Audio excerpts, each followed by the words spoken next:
একদিন কলম ছাড়া ক্লাসে আসলাম, তো ফ্রেন্ডকে জিজ্ঞেস করলাম দোস্ত একটু কলমটা দিয়ে, তোর কাছে কলম আনি নাই। এবং ফ্রেন্ড চোটে উঠে বলবে যে প্রতিদিন কলম আনতে বলেছিস, একদিন কলম এসে তুই প্রতিদিন কলম নিয়ে, তো আর একদিন তুই 100 টাকা আমাকে লিখেছিস, এখন তুই দিস না।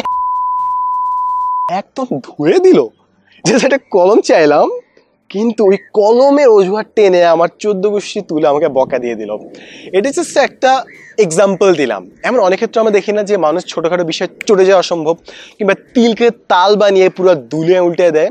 এমন অনেক বাসায় হয় যে অনেক মানুষ তাদের গৃহকর্মীদের উপর চড়া হয়, যেটা অসম্ভব খারাপ একটা জিনিস। কিংবা আরেকটু যদি প্রাসঙ্গিকভাবে বলি, এমন অনেকজন মানুষ আছে যারা বিভিন্ন অফিসে কাজ করে এবং তারা জানেন যে ছোটোখাটো বিষয়ে বিভিন্ন সময় তাদের বস কত খারাপ বিহেভ করে তাদের সাথে, এবং তারা বুঝে না যে ছোট একটা ভুল এভাবে তো আচরণ করার কথা না।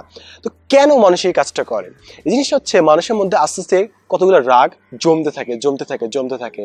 হয়তো বা বাসায় তার ওয়াইফের সাথে ঝগড়া হয়েছে, কিংবা অন্য কোনো কারণে অফিসে কোনো ঝামেলা হয়েছে, এবং যখন তার চেয়ে নিচু পদস্থ কাউকে পায়, তার চেয়ে অসহায় কোনো মানুষকে পায়, তার উপর পুরোটা ঝা চেষ্টা করে। রাগটা তার উপর না যে অধীনস্থ, রাগটা ছিল অন্য কোনো কোথাও, অন্য কোনো ঝামেলায়, কোনো যেটা জায়গায় ফ্রাস্ট্রেশন হতাশা কাজ করছে, কিন্তু কোথাও ঝাড়তে পারছে না, এবং ভিতরের মধ্যে এতক্ষণ জমাচ্ছিল।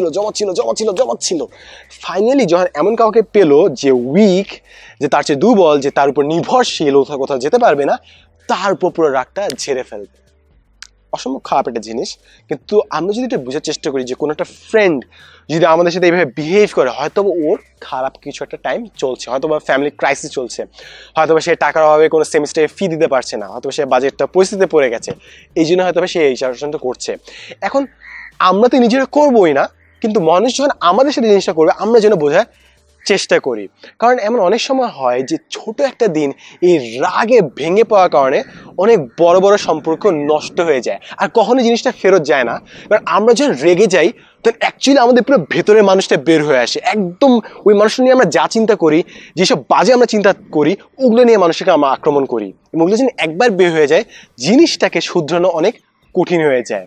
এরপর থেকে যে কোনো মানুষই যখন আমাদের উপর চটে যাবে, রেগে যাবে, তিলকে তাল বানিয়ে ফেলবে, আমরা যেন ওই মানুষটাকে বোঝার চেষ্টা করি যে মানুষের নিশ্চয়ই এত বাজে অবস্থা, এত খারাপ অবস্থা যে কারোর সাথে শেয়ার করতে পারছি না, তার মনে এতই রাগ জমেছে যে শেষ পর্যন্ত আমাকেই পেলো রাগটা ঝাড়ার কারণে। আমরা যেন আবার পাল্টা ওকে গালি না দেই, আমরা যেন বোঝার চেষ্টা করি এবং সম্পর্কগুলো যেন ধ্বংস না করি। Thanks for watching.